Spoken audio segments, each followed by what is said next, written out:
नमस्कार, बिहार मिथिला न्यूज़ में आपका स्वागत है। मैं मनोज।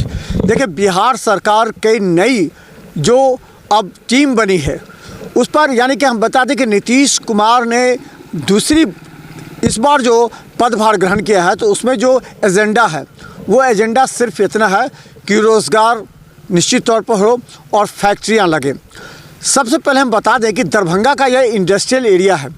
इंडस्ट्रियल एरिया के बारे में बता दें कि पहले आज से 10 साल 15 साल पहले जिन लोगों ने इंडस्ट्रियल एरिया में जगह ली थी, अलॉट कराया था, बस उस पर कब्जा करके रखा।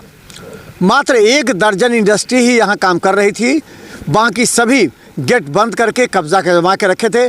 बियाडा इस पर कोई ध्यान नहीं दे रही थी।